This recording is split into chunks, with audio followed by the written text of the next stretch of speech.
சென்ற இடம் எல்லாம் சிறப்பாகும். கல்வி கண் போன்றது. கல்வியை யாரும் அழிக்க முடியும். இவ்வுலகில் கல்வி செல்வமே சிறந்தது என்று கூறி என் பேச்சில் நிறைவு செய்தேன். நன்றி.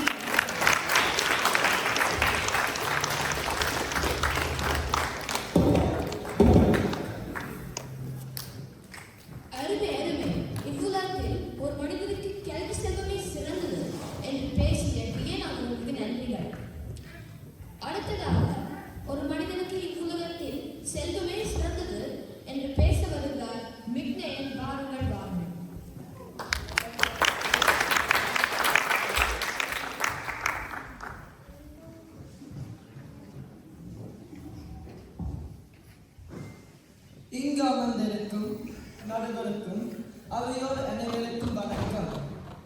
நான் இப்பொழுது இவ்வுலகத்தில் பொருட்செல்வமே ஒரு மனிதனுக்கு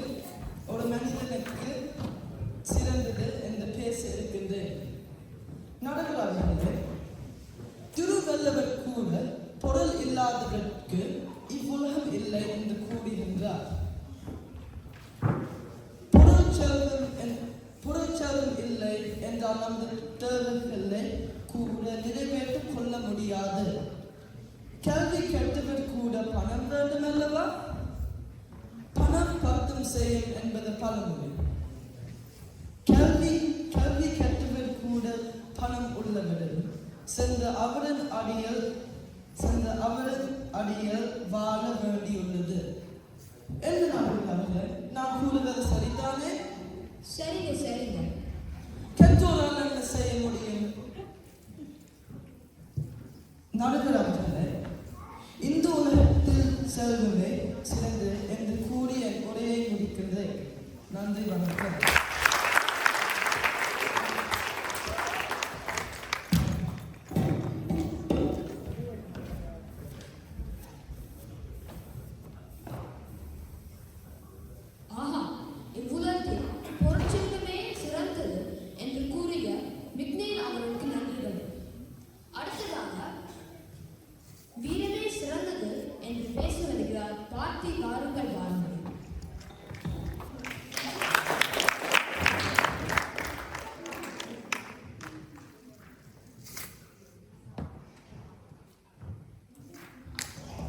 திறமையான முறையில் நடுமை வழங்க வந்திருக்கும் நடுவர்களே, என் எதிரணியினரே மற்றும் என்னோடு சேர்ந்து வீரமே சிறந்தது என்று போராட வந்திருக்கும் என் அணியினரே மற்றும் எங்களின் மோதலை கண்டு ரசிக்க வந்திருக்கும் அனைவருக்கும் என் இந்நேர வணக்கங்களை தெரிவித்துக் கொள்கிறேன்.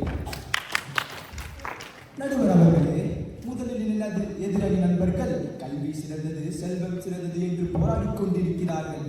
ஆனால் கல்வியையும் செல்வத்தையும் காக்கும் வலிமை வீரமிடமே உள்ளது. பல நாடுகளில் வீரர்கள் செய்த தியாகத்தால் தான் அங்குள்ள மக்கள் அமைதியான வாழ்வை வாழ்கிறார்கள் என்பதை மறந்துவிடாதீர்கள். நம் புரட்சி கவிஞர் பாரதியார் என்ன கூறுகிறார் என்றால், உயிர் தியாகம் செய்பவரே இவ்வுலகை வாழ வைப்பார் என்று கூறியுள்ளார். ஒரு மனிதன் தனக்கான போராட்டங்களை எவ்வாறு எதிர்கொள்கிறானோ அது போலவே தான் அவன் வாழ்வில் அவனால் முன்னேற முடியும். வீரம் என்றால் என்ன? நம் பலரும் நினைத்துக் கொண்டிருப்போம் வீரம் என்றால் உடல் திறன். ஆனால் வீரம் என்றால் உடலையும் மனதையும் வலிமைப்படுத்துவதாகும். உதாரணமாக சிலப்பதிகார காவியத்தில் கண்ணகி அவரின் கணவரின் மரணத்திற்கு காரணமான பாண்டிய மன்னரிடம் காட்டிய வீரமே தமிழர்களின் வரலாற்றில் அழுதிடாத நிகழ்வுகளில் ஒன்றாக பதிந்துள்ளது. நடுவர் அவர்களே, இன்றும் நம் நாட்டின் எல்லைகளை காக்கும் வீரர்களின் வீரமும் அஞ்சாமையும் இல்லை என்றால் நம்மளால் இந்த பட்டிமன்றமே நடத்தியிருக்க முடியாது. மற்றும் அவர்கள் இருப்பதால் தான் நம்மால் இங்கு கல்வியை சிறந்த முறையில் கற்கவும் மற்றும் செல்வத்தை இரட்டிப்பாக பெருக்கி அதனை ஆடம்பரமான வாழ்க்கையை வாழ முடிகிறது. உண்மைதான் நடுவர் அவர்களே.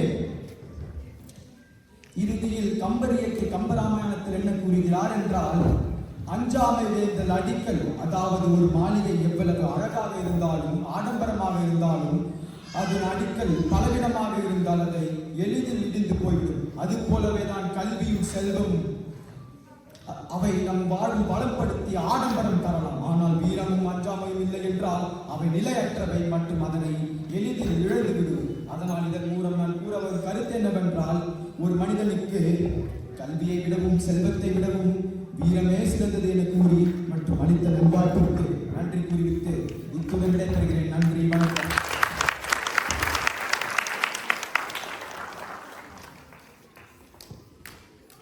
ஆஹா, இவ்வுலகில் வீரமே சிறந்தது என்று பேசிய பாட்டி அவர்களுக்கு நன்றிகள். அடுத்ததாக, இவ்வுலகின் கல்வியே மிக முக்கியம் சிறந்தது என்று பேச வருகிறார் தமிழர்கள் சிவகுமார். வாருங்கள் வாருங்கள்.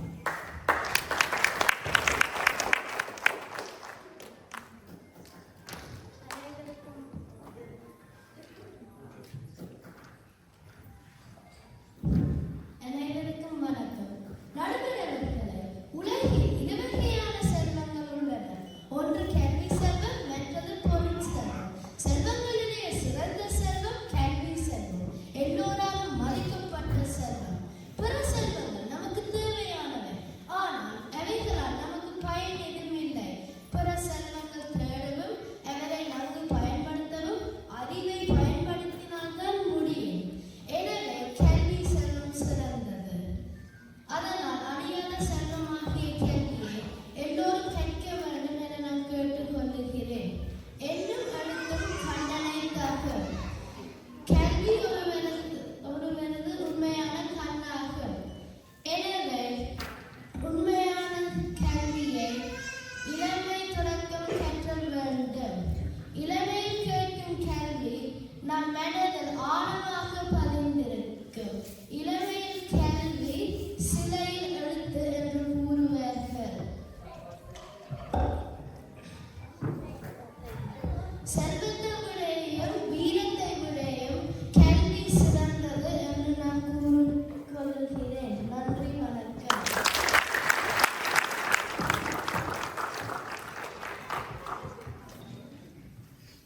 ஆஹா, இவ்வுலகில் ஒரு மனிதனுக்கு கல்வியே முக்கியம் என்று பேசிய தமிழர்கள் அவருக்கு நன்றிகள். அடுத்ததாக, நீங்கள் எவ்வளவு கூறினாலும் கல்வி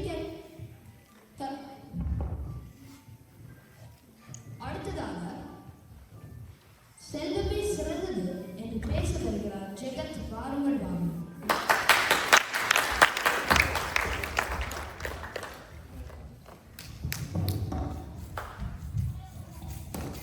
மேடையை விற்றிருக்கும் நடுவர் அவர்களே, பந்தை சரியாக குறிப்பாக வீசும்போது மட்டையை கூட சரியாக பிடிக்க தெரியாமல் அடுக்க காத்திருக்கும் என் எதிரணிகளே,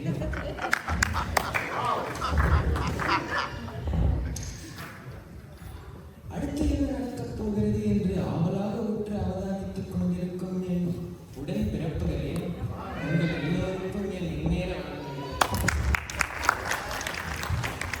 நடுவர்களே, நீங்கள் எவ்வளவு இன்பங்களை அனுபவிக்கிறீர்கள்? என்ன அனுபவிக்கிறேனா? எதை வைத்து அனுபவிக்கிறீர்கள்? ஒரு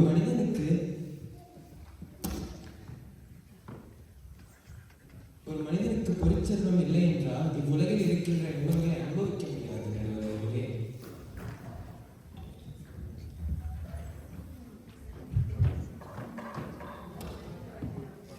பொருளெனும் பொய்யா விளக்கம் இருளருக்கும் இன்னிய தேய்த்துச் சென்று. பொருளெனும் மனையா விளக்கம் மட்டும் நம் கையில் இருந்து விட்டால் இவ்வுலகில் இருக்கின்ற துன்பங்களை துரத்தி விட முடிகின்றது.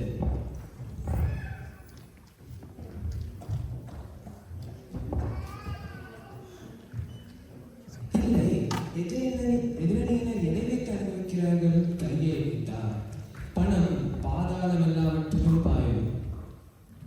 பணம் சிறந்தது என்பதால் தான் நாங்கள் நிம்மதியாக வாழ்கின்றோம்.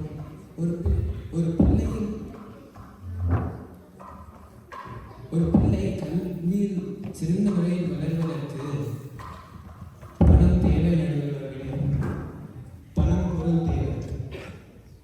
ஒரு மனிதன் முதலில் தேடுவது பொருளை. எனவே பொருட்செல்வமே சிறந்தது என்று கூறி நல்வாய்ப்புக்கு நன்றி கூறி விடைபெறுகிறேன். நன்றி.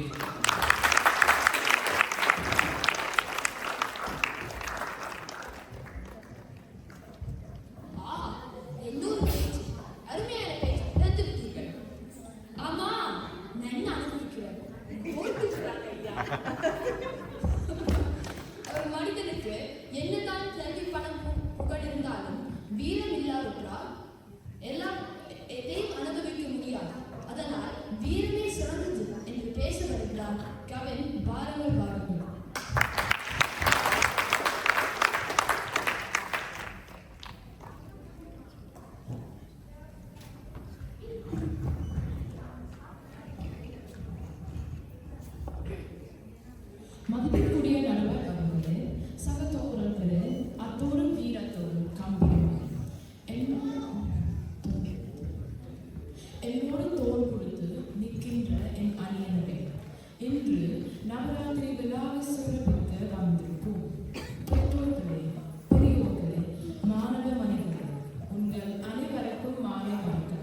கற்றோடு சென்ற இடமெல்லாம் சிறப்பு என்று ஆணித்தரமாக முழங்கிவிட்டு சென்ற சப்ரேஷ் அவர்களுக்கு நன்றிகள்.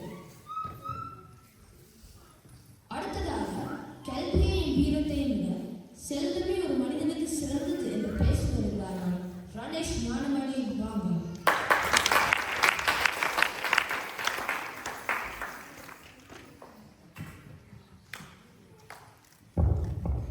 அனைவருக்கும் வணக்கம். நடுவர்களே, மதிப்பு இல்லாதவை கூட மதிப்போடு வாழ வைப்பது பொருள் சொல்லும். பணமும் பொருளும் இருந்தால் உலகத்தில் அவருக்கு அதிக மதிப்பு இருக்கிறது. பொருள் அல்லவரை பொருளாகச் செய்யும் பொருள் அல்லது இல்லை பொருள். தகுதி இல்லாதவை கூட தகுதியோடு வாழ வைப்பது பொருள் சொல்லும். கல்வி கற்றவர்கள் கூட செல்வம் இருப்பவர்களின் உதவியில் தான் வாழ வேண்டியுள்ளது. நடுவர்களே, பழமொழி ஒன்று சொல்கிறேன் கேளுங்கள். பசி வந்தால் பத்தும் பறந்து போகும். இந்த உலகத்தில் பணம் இல்லாமல் வறுமையில் வாடுபவர்கள் பல்வேறு குற்றச் செயல்களில் ஈடுபடுகின்றனர்.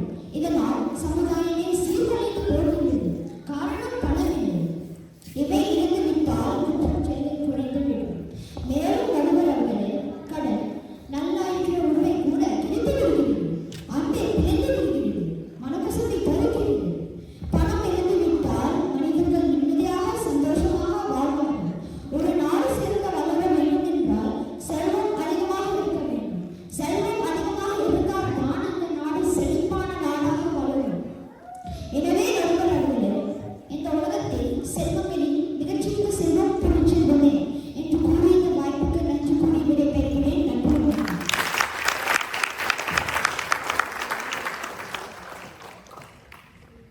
அழகான முறையிலே செல்வமே சிறந்தது என்று பேசிய ரணேஷ் ஞானமணி அவர்களுக்கு நன்றிகள். அடுத்ததாக கல்வியையும் செல்வத்தையும் விட வீரமே சிறந்தது என்று பேச வருகிறார்கள் கதிரவன். வாருங்கள் வாங்க.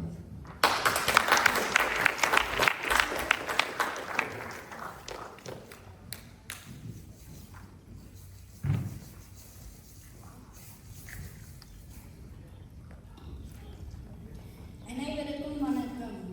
நாடகராய் விழித்தான் வேல்குமன டாலிய அழித்து மேய்ப்பேன் ஒட்டென்றோ பாங்கன் அவருக்கு கவனமாய் விரிந்தவர்கள் இமைக்கல் தன் மீது எரிந்து வேல் கண்டு மொட்டாது விதமான மனிதனுக்கு. ஒரு மனிதன் வீட்டில் இருந்து வெளியே வருவதற்கு மெனத்தாயும் வேண்டும்.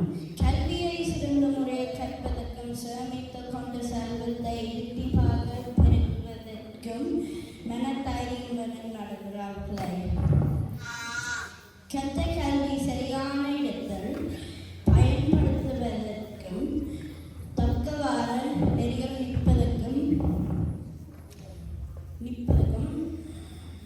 மெனத்தாயும் வேண்டும். நடுகிறார்களே, மெனத்தாயும் வேண்டும்.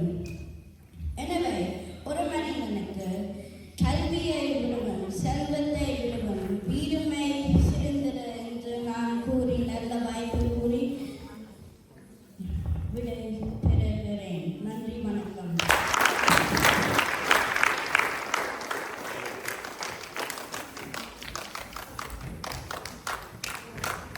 ஆட்சிகளை மக்களை முடித்துவிட்டு செல்கிறார்கள். கல்வியை சிறந்த முறையில் கற்பதற்கும் சேமித்து வைத்திருக்கின்ற செல்வத்தை இரட்டிப்பாக பெருக்குவதற்கும் தைரியமாக அதை செய்வதற்கும் மனதில் இறுதி வேண்டுமா? பணம் இல்லாவிட்டால் இந்த சமுதாயத்தில் குற்றச்செயல்கள் அதிகரித்து விடுமா? யோசிக்க வேண்டிய விடயம்தான். கற்றவனுக்கு சென்றவர்கள் எல்லாம் சிறப்பா என்னை இறுக்கமான கட்டத்திலே மாட்டிவிட்டு செல்கிறார்கள். ஒரு மனிதனுக்கு கல்வி இல்லாமல் வேலை இல்லை, வேலை இல்லாமல் கல்வி செல்வம் இல்லை.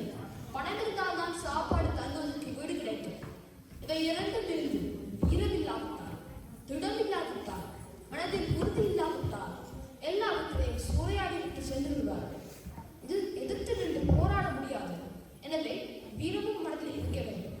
ஆகையால் ஒரு மனிதனுக்கு கல்வியும் செல்வமும் எவ்வாறு முக்கியமோ அதே போன்று வீரமும் முக்கியமாக இருக்க வேண்டும்.